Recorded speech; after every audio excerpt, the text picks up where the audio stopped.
All right. So, welcome everybody to the Accelerated Ascension show with me, with Ken, and my wonderful sister Kim. And today we have Patricia Walls interviewing Patricia on the call. Um, this is still new to me, how to get the Zoom set up and how to get it right and how to interview someone, right? Normally it's just me talking. Oh, I'm just talking and talking. But today we're going to get Patricia to help me out by me not talking so much. So let me do a formal introduction of this amazing person. So Sure. Patricia Walls, certified hypnotherapist, a dimensional visionary, multisensory, energetic intuitive, published author. And I think it was 9 books, if I heard you say that the other day. I'm working on mine. Working Yes. on 9. Yeah, you're an international speaker, a spiritual mentor known as the healer of healers. And I still have a lot to go here, so hang on. So Patricia Walls is a spiritual mentor, artist, author, alternative healer, empowerment coach. You're highly respected in your spiritual community as an expert in light language and spiritual growth and empowerment. And you've been teaching, guiding individuals on their spiritual journey for over 35 years. And you're passionate about helping people discover their true potential and reach their highest level of spiritual growth. You've written several books, as we just mentioned, Light Language, Spiritual Growth and Empowerment, and you've been featured in numerous interviews, including this one, podcasts and radio shows, and you're a sought-after speaker. You've got websites, including patriciawalls.net, Unlocking the Mysteries of Light Language.com, earthwomb.com, and hallofrecords.com, cough, cough, my favorite. Kimberly's going to put them in the chat window for everyone. And then you have a popular light language, clearing and protection, and holo record workshop and session. So you help people help themselves with some of this technology. So that was a lot, and I was all over the place. But I'm just going to have to stop. And today's interview is all about the language of light and wherever this conversation takes us. So welcome, Patricia, and thank you for your time. Thank you. So I'm having a giggle because we are multidimensional beings. And I'm just going to drop this in for anybody who might be thinking about becoming a speaker, a public speaker. There was a point where someone said, "We don't want Walmart version speakers." Love it. And what she meant by that was that we so often have so many different things to draw from, to share with people. I mean, I've got a few years behind me. I've experienced a couple of things.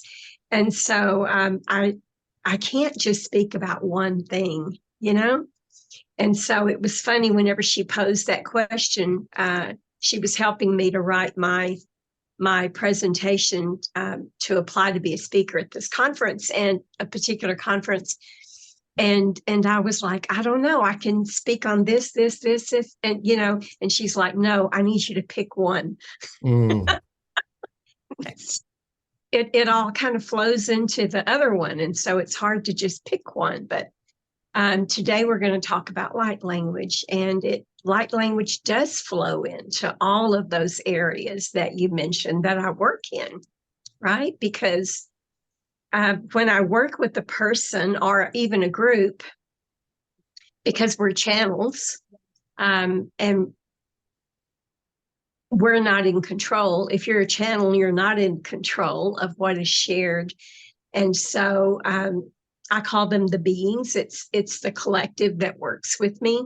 I no longer say, MODOK or whomever. I just say the beings, because they all speak in one voice. And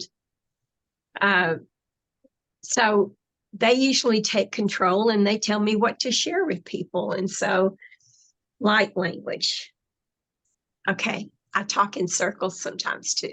Those of you that know me know that already. So light language, the language of light, is our very first language. It's the language that we spoke before we came into form, basically. It's the language that everyone and everything speaks. And so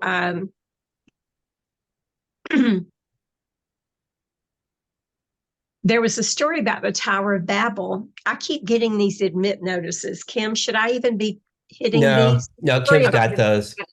I got it. Yep, I'm admitting them. I'm getting them fast. I'm an Aries. You know, it's like, put me to work. What do you want me to do?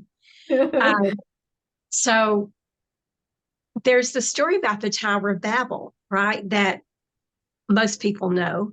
And the story is we all spoke the same language. Everything spoke the same language, everything that's conscious. And for me, everything is conscious, you know? We've held all forms, everything from a grain of sand to an entire planet. And all of those are conscious beings. And so they all spoke the same language. And that language, to put it in English terms, was called the language of light. And because we all came from light, right? We are basically sparks of light, beings of light. And so we speak that language, and it's not even a vocal language, but it is our language, and we transmit it in different ways. So anyway, we all went into the Tower of Babel. When we came out, there's a lot of stories about the reason why this happened, but when we came out, we were all speaking different languages. And no one understood that. We couldn't understand each other. And there's the story that there was a purpose behind that there was, the purpose was division, right? And so when I learned about the language of light, probably was around 2014 or 2015, and I had heard about two women, Judy Satori and Dorian Light, and I give them the honor of calling them the grandmothers of light language, because in 2015, they were on the big stage. They're still on the big stage, by the way. They were on the big stage in front of thousands of people speaking light language. I mean, how brave was that in 2015 even, you know? And because I still get side glances sometimes, you know, they want to know, are you speaking in tongues, or, you know, what language are you speaking, or can you translate that? Well, they were doing it, you know, in 2015. So I learned about it. I couldn't really connect with it. It was interesting. But I realized, and they only talked about vocalizing the language of light, using what we later called dialects, and vowels, consonants, whatever. And I found that I was writing symbols, and a lot of you have seen symbols, and I'm looking around because my drum is on the opposite wall of my room. And I'm not going to get up. But you've probably seen this, that they look like scribbles. Some people make amazing art out of them. But I was doing that. I was drawing these symbols, these scribbles. I didn't know what they were. I've been drawing them for, you know, I don't know, more than 30 years consciously, but I didn't know what they were. And but then when I started listening to Dorian and Judy, I started doing some research, and I discovered the symbols. Well, oh, that's what I've been doing, you know. And meanwhile, I was introduced to a sister who lives in Wales, UK, United Kingdom, and I was just talking to her for a very short period of time, and she had just started speaking or vocalizing the language of light, and she was very excited about it. And a few months later, I shared with her that I was coming to the UK, and me and another friend, and that this friend was also very interested in light language, and so she agreed to drive down and meet us, and she drove like 6 hours to come down and meet us. And if you know anything about the town of Glastonbury, it's an amazing place in the UK. It's also called Avalon, and it is where the Chalice Well is. It's where King Arthur and Guinevere are buried, just to give you some ideas of where it may be. It's also where Merlin's Cave is, that general area, and Stonehenge. It's in that general area. And so we had rented a little cottage right there at the Chalice Well. And so we had access to the well at night after closing. It was amazing. And so after closing, we went to where the wellhead is and decided to sit and meditate. And I asked her if she would share light language with us, hoping that my friend would, pick it up and start speaking it. I didn't even think about speaking light language. And it was interesting because my friend didn't connect with it at all. She was like, well, that didn't do anything for me. And then I felt bad. But it wasn't like, I don't know, probably less than a month when I got back in the US that I started speaking light language. I started transmitting light language, and it felt odd and it sounded odd. And I noticed that it was like I was standing outside of myself listening to it. So I knew that I was channeling. And then I started talking to some more people, and it turned out that a very dear sister who had a spiritual sister in my community for probably 20 years had been speaking light language for 20 years. Wow. And never said anything to anybody because she felt that she might be ostracized, if that's the word. And and so she never told anybody this. Well, we decided to start sharing this with groups of people. So we had what we called the Light Language Gallery. And I really didn't know a lot about light language at this point. I knew how I felt when I shared it. I knew the results that people were getting.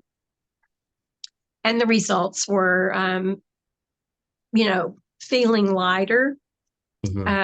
Sometimes there were physical healings, but physical healings can occur at any point in your life. If you've made an agreement to experience a healing, it's just somebody gives you a key, and that's what happens. So sometimes the people had accepted the key that we were sharing, and they received a healing. And so Laura was her name. She was an amazing storyteller. And she's the first, when she knew a little bit more about the language of light, what it did, what it was for. So she was the one who would tell all the stories, and I would just sit there and smile, Like this. And but she was she still is an amazing storyteller, and she's funny as everything. And so she's the one who first told the story about the Tower of Babel. And she also told a story that she had done a transmission for this man who built robots. And he was looking for someone to be the voice of one of his robots. And she has an amazing voice. And so he agreed to make a trade with her because she was curious about the light language, whether or not it was really channeled. Okay. And she's a psychic medium, so this was nothing new to her, this phenomenon, And so, and when they're trying to come through, my throat does this. You're holding them back, huh? Just feels stripped.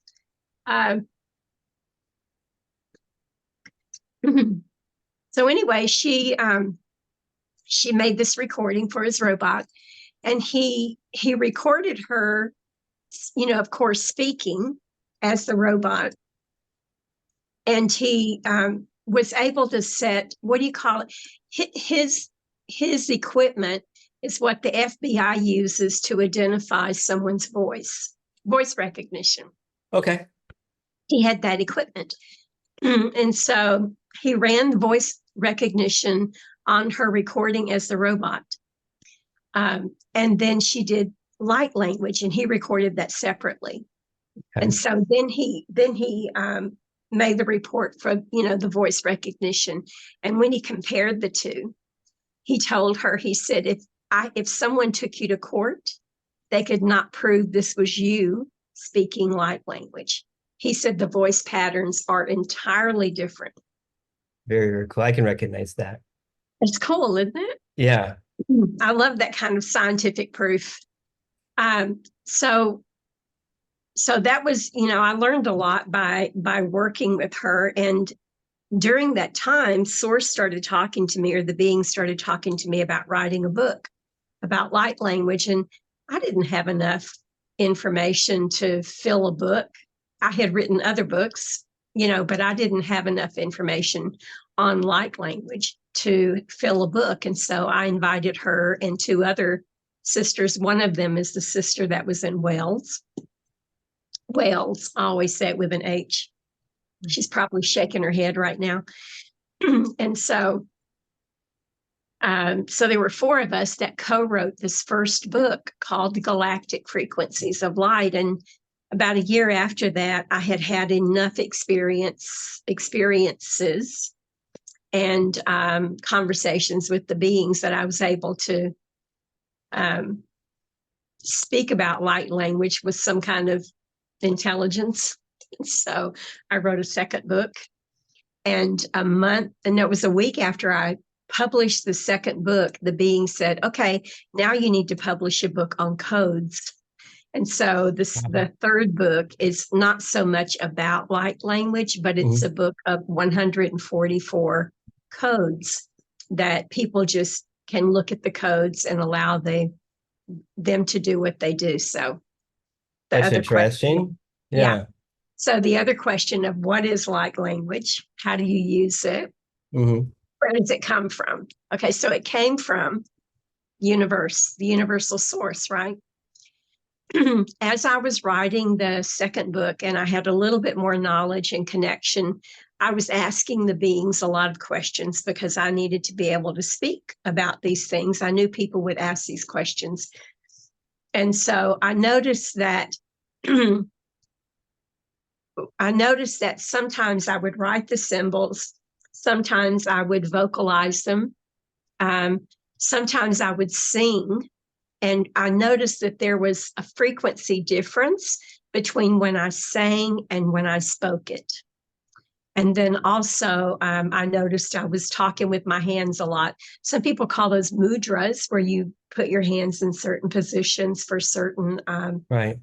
The beings are saying alchemical processes. I don't know what that is, but so there's hand movements. There's also, they reminded me about sacred dance, hula and that sort. That whenever women are doing those sacred dances, they're moving energy, they're bringing in healing codes, frequencies. And then also, the last thing was they reminded me that sometimes we just emit the language of light, the frequencies.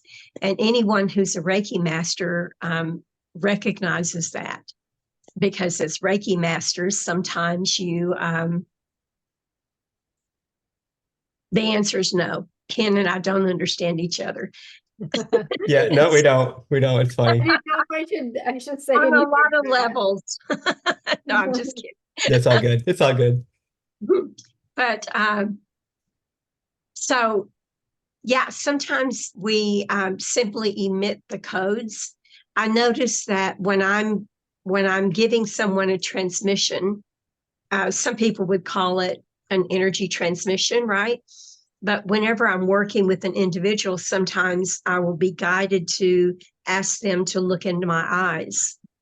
That happens all the time. Yeah, it's called the iris to iris transmission, right? And so those are the ways that I know so far that the language of light is transmitted, and everyone doesn't use all of those. Right. And so Sharon Varner, who's on this call, hi Sharon. Sharon and I partner up to do light language galleries a lot, groups for groups of people. And Sharon is also a light language transmitter, but she uses sound. So her version of light language and bringing in the codes and frequencies is through sound tools, like the gongs and the bowls and that sort. And so, so that's the way that she brings them in. So that's another way. But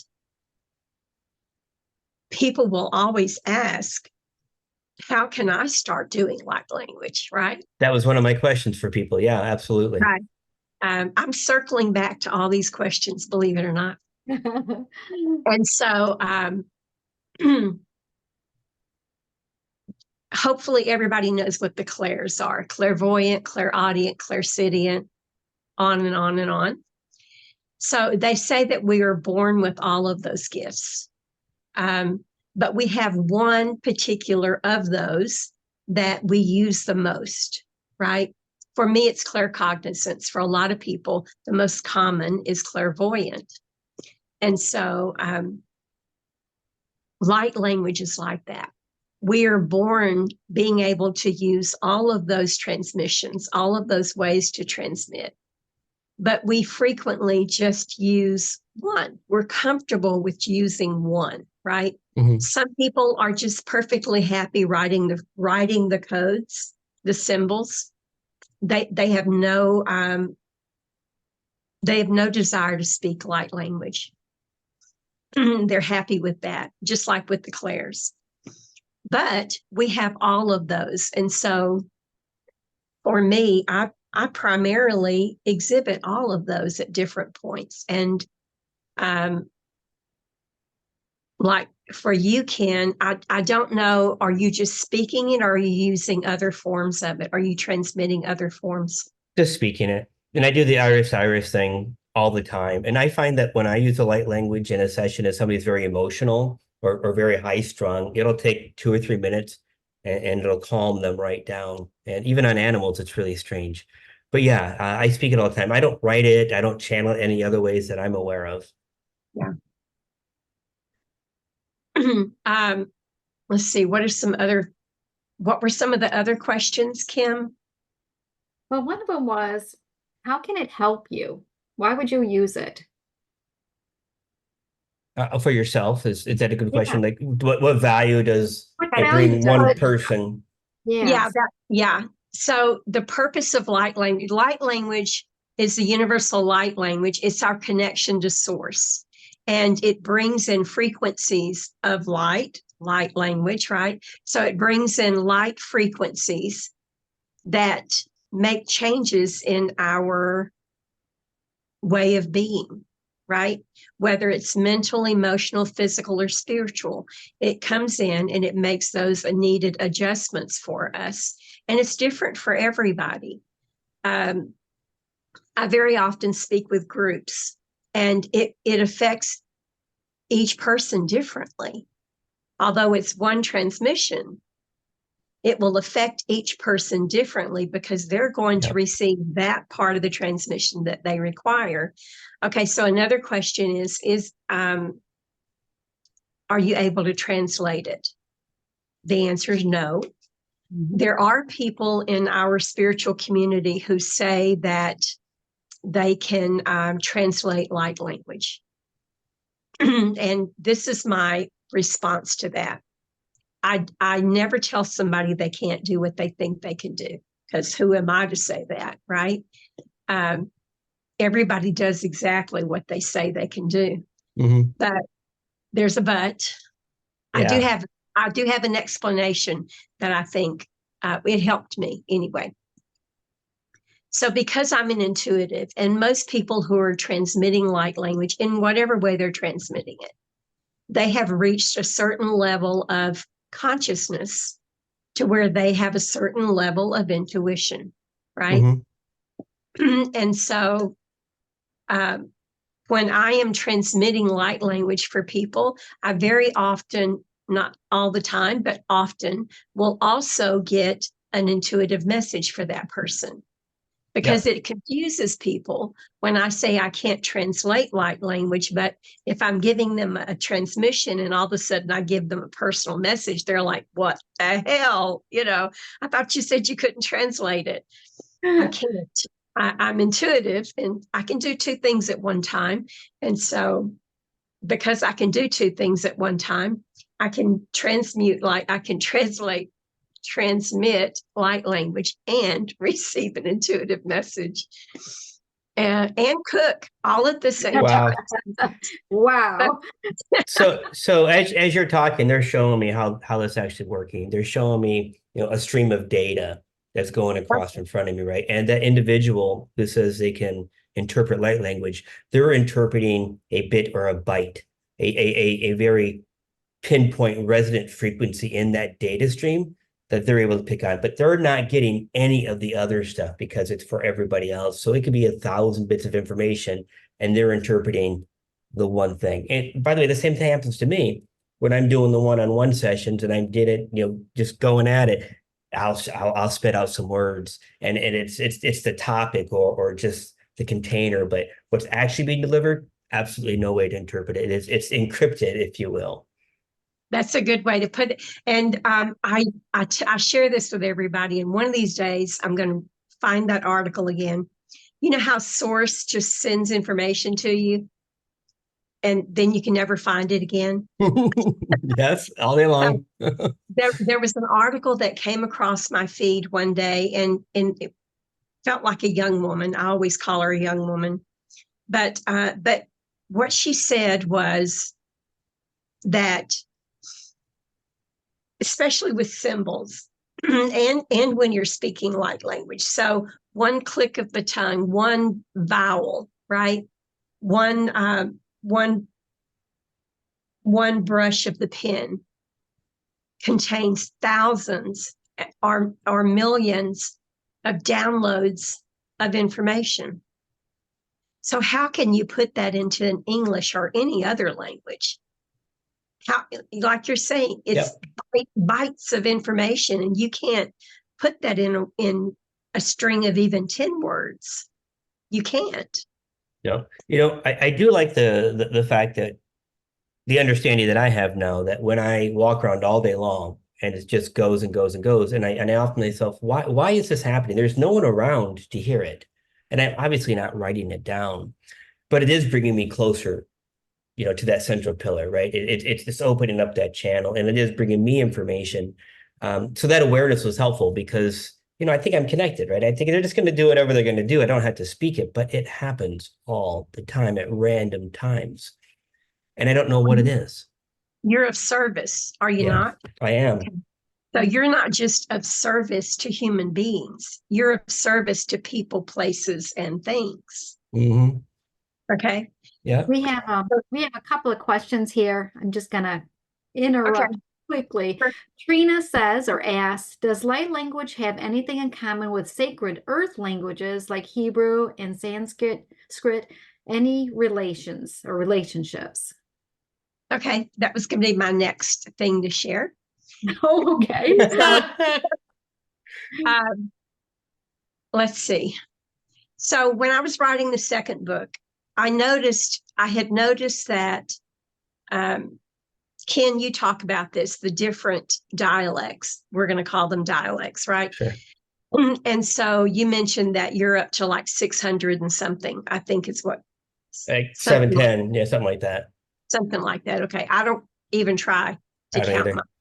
But what I've noticed is when I'm doing large groups, and I think the largest group that I've done is like 26, because I do individuals, and that would just like take me into hours if I don't cut it down to 26. But so moving from one person to the other, I'll notice I sound different. We call them dialects again, right? Mm-hmm. Sound different moving from one person to the next. And even just speaking to the all, if there's no human beings there or whatever, I'll notice that it sounds different at different times. And so I asked the beings for an explanation on that. So what they reminded me of is that we're talking about the one source language that was splintered off into different languages. So each language is an aspect, a portion of the one source language. Wow. Hebrew is a portion of the one source language, as is Palladian, Syrian, Italian, English, Chinese. Okay. The earth languages, the animal languages, the tree languages, they're all one portion of the one source language. And what they explained to me was that as dense bodies, all of us in dense bodies, we cannot hold the frequency of the one source language. It would blow us, right? We Gotcha. would explode. We cannot hold that much frequency. And so when we are channeling, and I still call it channeling, when we're channeling the one source language or that portion of the one source language that we are at the time, we're channeling that portion that is required. And so what that brings to mind is that some people will say at different times, you sound Chinese, or you sound African, or you sound Native American, or you sound Palladian. One of my brothers, when he speaks, when he channels light language, is very gruff and almost, I'm going to say demonic, but he's not demonic. But anyway, I mean, it's very gruff and, scary when he speaks light language. So we would say maybe dragon, right? So he's speaking the dragon portion of the light language. But so I asked, why does it sound different when I go from person to person, thing to thing? And the answer that they gave me was that I am, because I've agreed to channel a message for this person, right? That I am channeling that portion that that person needs. And usually I am channeling the portion that is home to them. So you might have noticed that a lot of times when you first channel light language for a person, they'll start crying. Not all of them, but sometimes they start crying the first time they hear it. And it's because it's home. And they've said this. They've said that felt like home. Yeah. And so I asked, so that brought up another conversation with the beings, because I always have people for a long time ask me where they're from. And I'm like, spark of God, where we're all from, Yeah. Yeah. And it took me this long to realize what they were asking me is, what is the first planet that they came into form on? Because we were all sparks of God, but we didn't all come into form at the same time. There are beings who have never come into form, right? And so my beings told me that what they were asking me was, what's the first planet that they came into form to? I still can't answer that, because do you know how many planets there are? Yep. And for as much as human beings love to name things, they haven't named all of them. They have not. So I still can't answer that question for people. But usually I've noticed that when I'm channeling light language for somebody, I sound different and I understand it, or understand it now, as my brother Lawrence would say. I understand that I am channeling that portion that they need from that, that makes sense to me, because when I'm doing the groups, right, I'll feel 7 to 12 different tones and emphasis and just coming out of me, right? And I never quite understood it. I suspected it was different beings that were providing their magic, if you will, their frequencies, their gifts. But perhaps it's not. Perhaps it's just one delivering it in 12 different ways so the audience can receive it as needed. 2 different ways to look at that. What if, think about this. So I called my collective the beings because they don't all speak to me one at a time. they all speak to me at the same time. And Hmm. I've asked them to just narrow it down to one voice, okay? Yeah, one voice, all of his. Bring it together, because that's too much to try to figure out what you want me to hear. What's the possibility, though, Ken, that when we are channeling light language, we're not channeling just one aspect or one sliver of the language. We're channeling millions, right? Yeah. Hmm. And that's why it sounds, people can't narrow it down. Like they'll say, you sound like you're speaking Chinese or Italian or whatever. Okay, so another story that Laura tells is one of her clients, after she transmitted light language for him, he shared with her that he spoke 7 languages. No. Okay. Yeah. So here you go. So in her transmission, he heard almost every one of those languages, a word from here, a word from Oh, there, wow. right? Hmm. So it's not, even if I'm just channeling for one person, who's to say that I'm just channeling from one location, one aspect, Right. whatever, right? Hmm. It could all just be coming down in a metaphorical funnel and Yeah, being delivered because we out. can do that. We're magical beings. Yes, we are. Yes, we We're are. not limited to one, Yeah. you know? And you've been speaking light language for how long, roughly? Uh, Vocally, consciously since Yeah. 2017. Yeah. I'm about 2.5 years into it now when I get stronger. There is some light language when I was doing entity removals where it would actually come like a really deep bass out of the center of my chest. And it was like I was grunting as I'm speaking to these beings. And I Right. wasn't, angry or anything. It was just the way that they were able to interpret whatever I was trying to convey to them. And that was very, very weird when that happened. Like, wow, that's different. That's way different. But yeah. So So, that's and interesting because Yeah, that brings us to another question. okay. Trish asked, Ken, did you speak light language before you met Patricia? yeah, absolutely. Patricia, we're what, 3 or 4 months now, 5 months maybe into the relationship. Yep. Yeah. So, which brings another story. I'm a storyteller. Bring it You got on.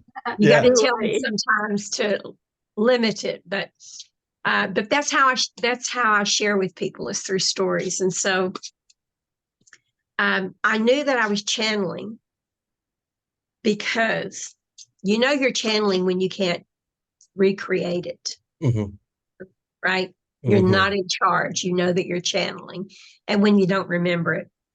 And so when very early on, probably around 2018 or something like that, I had been outside late at night talking to the stars, and this language started coming out, something like you mentioned, very deep, very methodical, very slow, not at all what I would normally do. And I thought, this is cool. I like this one. I want to share this one with Rachel. And Hmm. so I ran in and got my telephone and went back outside and hit record, and nothing happened. Nothing. And I thought, crap, it was so nice. But the other thing is, we were having one of our galleries, Laura and Laura tells the story of when she speaks light language, it's like a fire hose that she feels it in her throat and it just has to come out. Yeah. She Like can't. pressure. Yeah, I've never felt that. I do. Like I feel that sometimes. I Yeah, have to a do lot it. of people. Yeah, a lot of people describe it as that, but I've never felt that. And so one of the ladies in the group, and I love questions. I don't really consider them challenges. They make me learn something new, because when you ask me a question, I ask the beings, okay, what's the answer to that one? And then I learn something new. And so this lady asked, she said, well, now I'm confused. She said, if you feel it in your throat and you have no choice but to allow it to come out, she said, then how can you have these gatherings and give a talk and then say, okay, now I'm going to transmit light language? Okay. And I went, that's a good question. Yeah. So I told the beings, okay, slow this down for me. That's the way I work with them. I say, slow this down for me and show me what I'm doing so I can explain to someone, because there's so much that we do that's normal and natural to us, right? And so they slowed it down. And what I saw was that I literally take my little Patricia and set her over here, my ego. Yeah. And then I say, I'm open to be a channel for this person. What is your message? And then I wait. I do feel the energy, and then I start however it comes out. But it's so I can feel that there's a question, or that maybe somebody wants me to actually transmit light language. Yeah. By the way, you're more patient than I am. Like I don't like sit and wait. I'm like, yeah, just goes. Like I don't have time. Like make it happen, make it happen. So yeah, it's probably me, wanted you to give the audience an experience. Okay. So yeah, whatever you want to do. So what I like to tell everybody is to relax, receive, and release, because a lot of times when you're receiving light language, you get thoughts or images or feelings, even body sensations. Those are all coming up to be released. Like sometimes people will say, later they'll say, I remembered an incident in high school. Why would I remember that? Well, it came up to be released. And if you focus on it and say, oh my God, why am I thinking this? And if you start obsessing about it, you're holding it into place. So just say release. Okay. All right.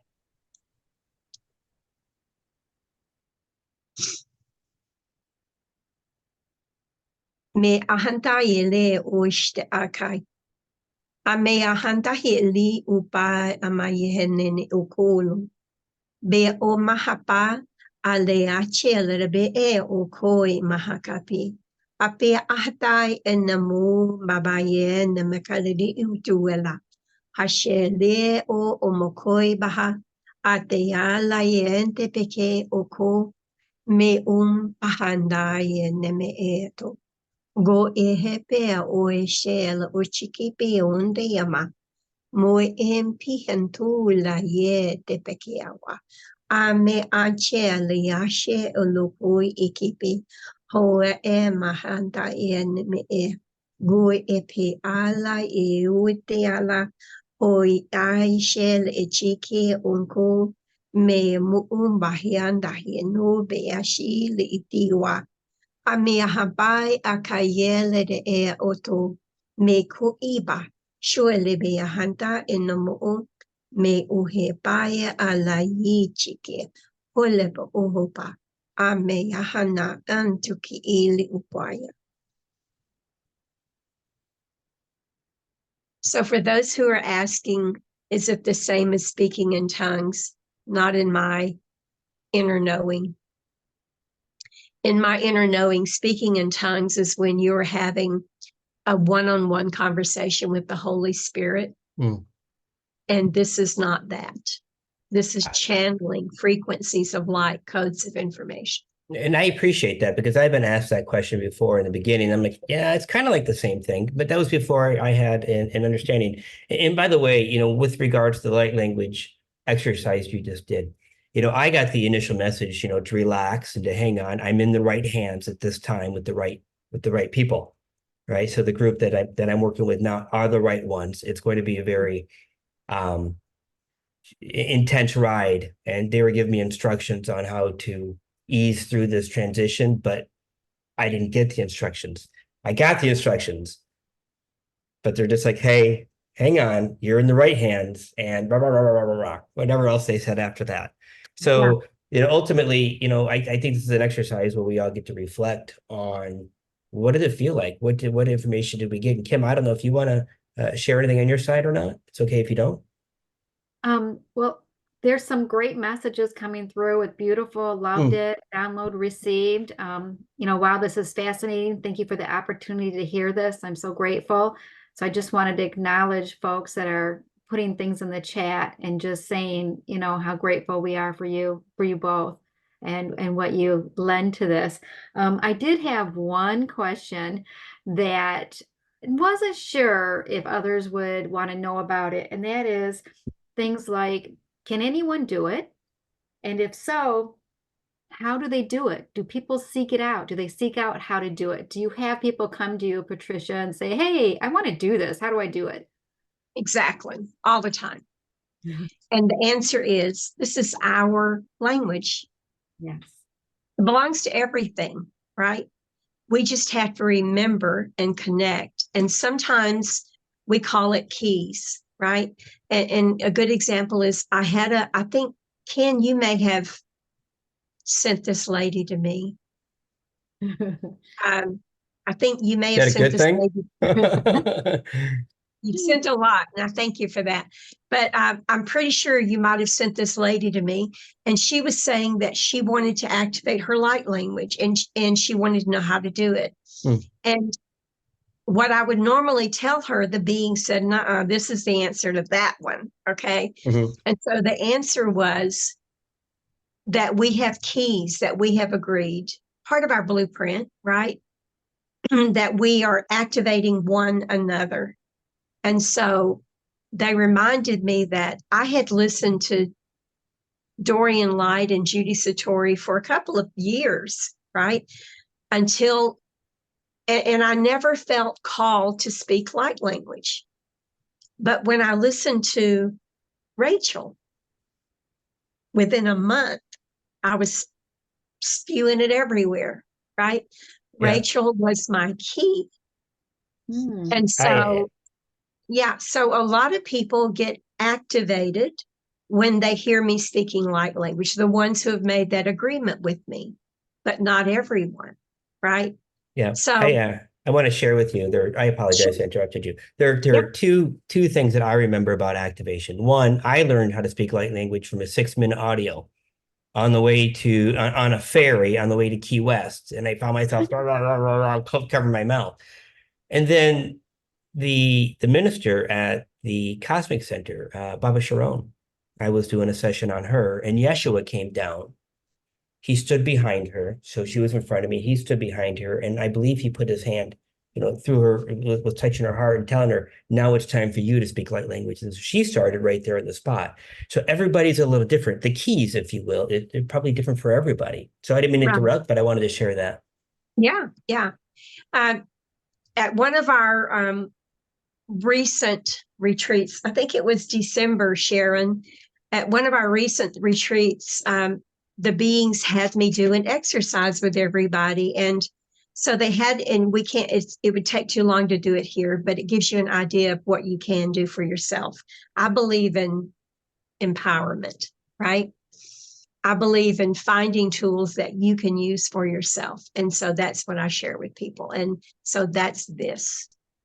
So we had people go through exercises, and sometimes Judy Satori teaches light language by telling people to just start, you can start humming and then allow it to become syllables, right? That's one way to retrain yourself, to trust yourself, because it's going to sound strange the first time you do it. And it will definitely sound different from mine because everyone has their own connection, right? And so, like in reference to the hand, moving your hands, as Sharon and I were transmitting light language, she was doing sound tools and I was speaking it or singing it, who knows. As we were doing that, I was asking people to move their hands or their bodies, just to allow themselves to move and to get comfortable with that feeling, and to notice what sensations they were receiving as they were doing it, right? Mm-hmm. Some people say their hands will start tingling. Well, that means you need to move your hands and allow the frequencies to come out, right? And so we were just taking people through those simple exercises, writing, just start scribbling and allowing the frequencies, sort of like automatic writing. Just allow them to come out. They're going to look different from what mine look. And so, so all the ways that it's transmitted, just start playing with that until you find the one that you feel comfortable with. But this is everyone's language. It doesn't belong to me, doesn't belong to you. You know, it's everyone's language. Thank you And for that. yeah. And the more that we use it, the more that we connect with it, not only are we expanding our consciousness and our connection to the one source, we are also becoming of service, because when you transmit or channel light language, you're not doing it just for yourself. You're doing it in service to the everything. And so the more people that come online with this, the better off we'll all be. Very nice. Very nice. So if someone's seeking their key, what would you suggest they do? What I just described. Yes. Listen to as many people speaking light language as you can. You never know if the person holding your key is on Zoom or YouTube or, you know. It's the research. Yes. Thank you. Just and it's fun too. Yeah. To go through start it. Experiencing it. Yeah. Yeah. It really is a great experience to go through it and see what other people have done and what they're doing and really connect with that. So, Patricia, are you holding training for this now? I mean, is this an active part of your? People ask me all the time, do I teach light language? And my first response was, you can't teach it, but that's not true. So I teach it through the books, right? Okay. By giving knowledge and information on it. I teach it through these podcasts. I teach it through the talks that I give at our local, there's three local crystal stores that I give talks at and do what I call galleries or gatherings. This weekend, Sharon and I are facilitating a light language immersion weekend. It's a retreat where from Friday until Sunday, we do nothing but light. Well, there's eating involved and there's a lot of laughing involved and some sleeping, not a lot, you know, but it's a weekend of immersing yourself in the language of light and all the ways that it's transmitted. And so there's several people that were writing comments here that have attended that have attended the retreats. And yes, we have. Can I share a couple up here? We have one up here. Chad says, at the end of the light language retreat, every person was speaking, singing, or singing the light language. It was amazing to be part of those activations. And that's not from me, Kimberly. I was wondering about that. Yeah. That's not me. Kimberly. Yeah. Yeah, another one. So this is great. Some wonderful positive things. Diana has a question here. I have heard many times that by hanging around, and that's in quotes, people that are on spiritual awakening type journeys, we share gifts. I'm curious about thoughts on this. And then she says, I'm curious if Kimberly has experienced things from being close to Ken on his journey. So only more trauma. So how have you expanded hanging out with your brother and that sort? I have to tell you, I was on a very, very traumatic, very trauma led life, I guess if you call it that, before I dove into basically I grabbed Ken and said, you're going to show me what you're doing because I can't live like this anymore. And so he has helped me tremendously. And I'm on my journey, which is completely different than his. He has some gifts, outstanding gifts. And I don't have those. That I'm aware of. I don't have them.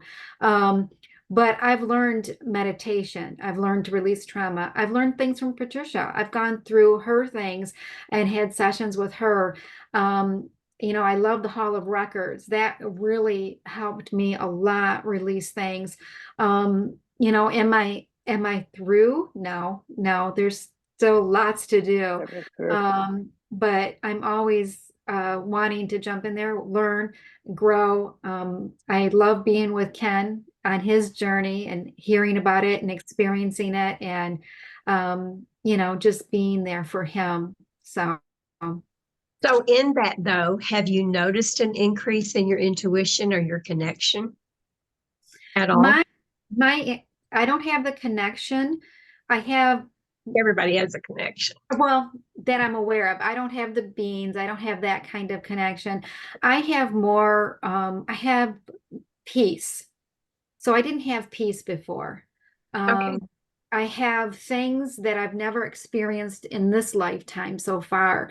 And their character traits like peace and comfort and joy and loving myself and things that I had never, experienced before. So those are all new things to me that have, to me, that's worth so much, so much.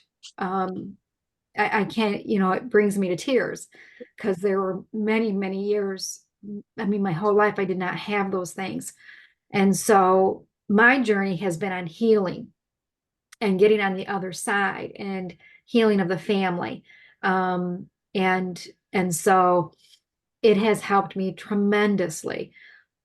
But at this point in time, I don't have the light language. I don't have other stuff. I believe it'll come in time. Yeah. You just need to be open. You need to open to it. Right now, I'm very content, being happy, joyful, peaceful, loving myself. Yeah. That was beautiful. And you're a lot easier to hang around with now. We can get in. So, Patricia, if you don't mind, I'd like to give them a key today. We Yes. talk about those keys. So We'll accept that. great, thank you. So if I just want to kind of close your eyes and drop in for a moment.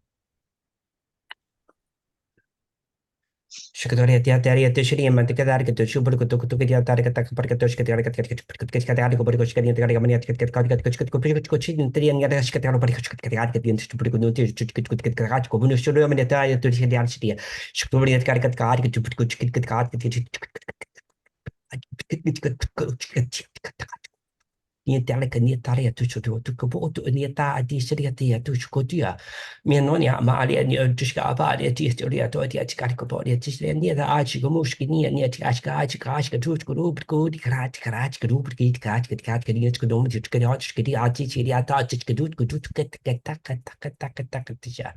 Sharia tu mudushka ti ata ti chubu ko tu kubo utushka ti to ko ti ati ti ata Sharia tu. Thank you. Thank you. So I was like shaking when I was doing that and just all the energy flowing through my system. So I love it when that happens. We do have another response. It says at Diana, even though it says Chad's, it says, this is my first connection with Ken. The light language retreat was at Patricia Wall's last year. But I do believe personally that spiritual gifts are shared in our DNA coding. What do you think about that? Yeah. My, not all the time. So consider this whole nother subject about walk-ins. Do your research on walk-ins. I'm going to say that. But my grandfather, my mother's father, was clairvoyant, as in being able to see and speak and communicate with ghosts. All of my children and grandchildren, I only have 2 kids, but my children and grandchildren have all at one point, mostly the girls, exhibited psychic abilities. They were born just wide, I call it wide open. They were born seeing spirit.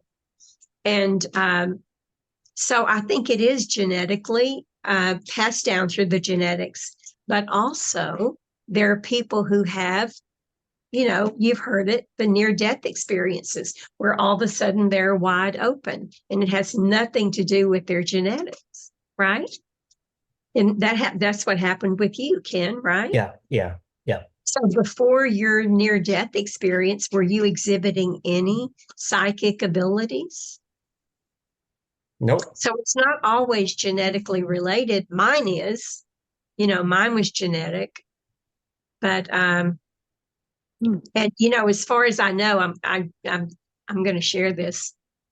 Out of all of my cousins, I'm the only one, and my children and grandchildren, who say anything about any abilities. No one else in my family speaks about abilities. I'm the weird one. I love Well, being. I'll take it all day long. Yeah. I enjoy being the weird one. So I haven't, there's another question. Okay. And this one may not be for here, but I would love it, Ken, if you had her come back. And that is the question from Terry Peters. What is the Hall of Records? I love the Hall of Records. I have a book, Terry, on Amazon, Hall of Records. And you can probably get the Kindle for free. But the Hall of Records is it's a place really inside of us where we hold. Oh, you're muted.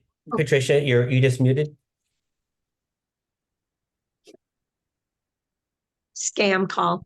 All of our soul history, past, present, future, right? All of our ancestors, all of our contracts, agreements, promises, blood oaths, commitments, different from the Akashic records. So yeah. I have a book that I wrote on it. Also, I do sessions on it, and also I do classes on it now. I've certified 4 practitioners, of which Lainey is one. Lainey is here on the call. She's a Oh, certified practitioner of the Hall of Records. awesome. She's a good friend of mine. Good friend of mine. Yeah. And you got a website, hallofrecordsofficial.com, is that correct? Or is it .net? Official.com. Yeah. And guys, I do send business Patricia's way specifically for the Hall of Records. It is one of the most incredible tools I have found that I use and you use, of course. So it's incredible.